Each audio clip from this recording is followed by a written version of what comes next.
I would say that one of my favorite features has been the storage. The frunk and the gear tunnel have proven incredibly useful, especially on our cross state trips, where we've effortlessly packed luggage, groceries, and plenty more without sacrificing any of the cabin or truck bed space. Now, initially, I thought that the gear tunnel was just a gimmick, but it turns out to be my favorite space in the truck. It serves as extra storage and a convenient step for securing items in the bed, and it even is an additional seat when you need it.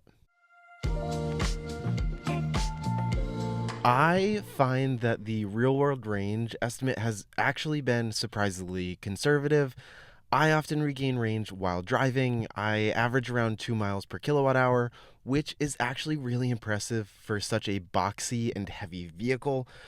Though it's not as efficient as my Model 3, the extra battery capacity more than makes up for it. And with Tesla supercharging networks all over the place, and it's opened up to Rivian, range anxiety just simply isn't a concern anymore. It's definitely still too early to notice any battery degradation. I usually keep my daily charging limit at about 70% and only charge to 100% for road trips, which should help to maintain long-term battery health over time. I think the biggest surprise for me has been how manageable it feels maneuvering this truck on the road. At first, I thought it was going to feel a lot bigger, and it's just as easy to maneuver as my old Ford Escape. Navigating city streets feels pretty effortless, and I love the higher driving position, which is something I didn't realize I'd missed until now. All right, it's the most basic answer, but since I live in the Northeast where winters get decently messy, the all-weather floor mats are so essential for being able to keep my floors clean. I tend to track in mud, snow, water, sand. My dog tracks in literally everything. So just being able to take the floor mats out and hose them down just keeps the truck so clean. I'll link what I think are great floor mats in the description below for you. Charging has been great. I charge at home 99% of the time using a level 2 charger, which easily tops me off to 70%. The few times that I have relied on public charging, it's been pretty seamless. Those few times I've either used a Tesla supercharger, a RAN charger, or a ChargePoint level 2. So those all worked. Essentially, if you're using the Tesla supercharger, all you need is the adapter now. My only wish is for Tesla superchargers to upgrade all their locations to the V4 chargers so that the cables are longer, and that way I don't take up 2 spots. I do feel like the software still lags behind Tesla in some areas, and there are a few small features that I do miss. However, the overall experience remains pretty solid. Rivian's making steady progress, and it's reassuring to see them actively listening to customer feedback.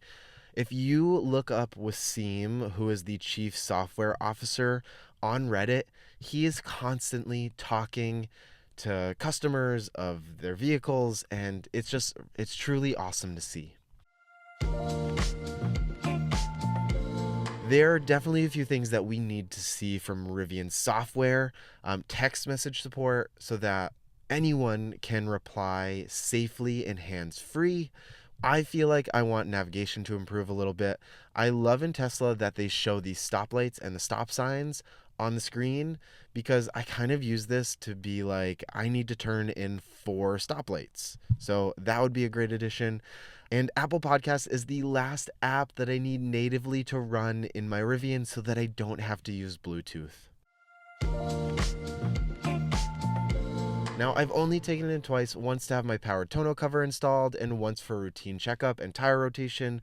Both visits were very seamless, and when I needed a loaner, Rivian provided me with a Nissan Leaf from Enterprise at no cost, which was definitely a nice touch. I do wish that I could have gotten another Rivian on loan, but they didn't have any at the time. I'm definitely spoiled as I live within 20 minutes from my service center, so if anything pops up, I can just hop over there with the truck and they can take a look at it.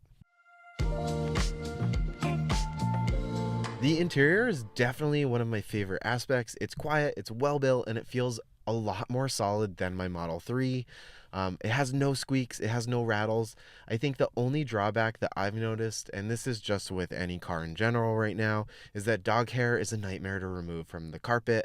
But overall, I'm so happy with the interior, and I love getting into this truck and spending time in it. I'd say that the seats are firm, but they are very comfortable, and I don't find myself needing to constantly shift around on longer trips. The heated seats warm up really fast, and the ventilated seats are amazing in the summer or while you're sweating after a workout. Driving position is as good as it can get because you can fine tune it like any other car, but I do still prefer Tesla's seats for overall comfort. Those seats are just ridiculously comfortable.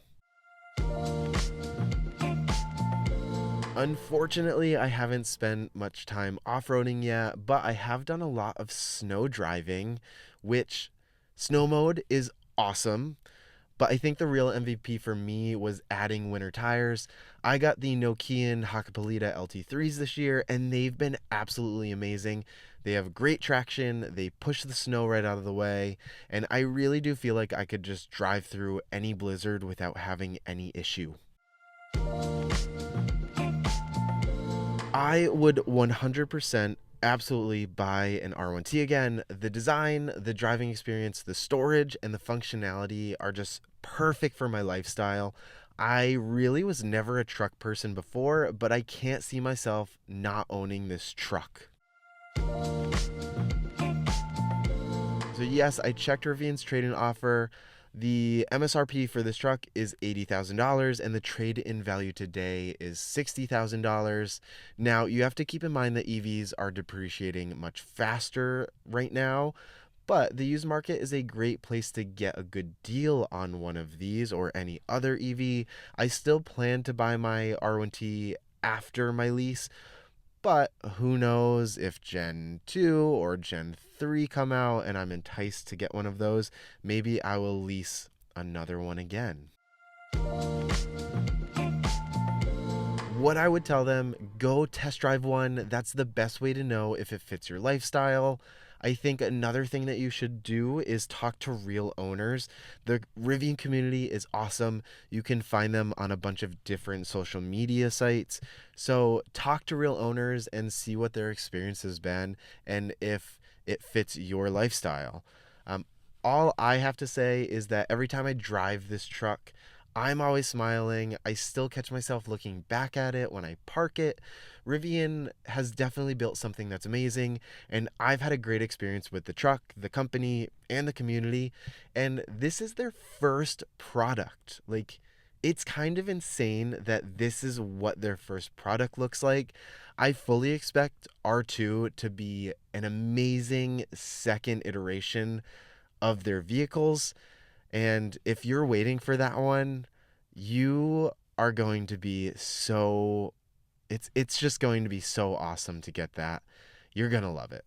I hope that you enjoyed this little 6-month review of the Rivian R1T. If I didn't answer anything, please leave it in the comments down below.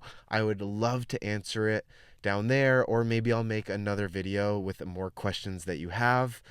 If you like this content, if you like Rivian, if you want to learn about Rivian and the news, please like, subscribe, comment.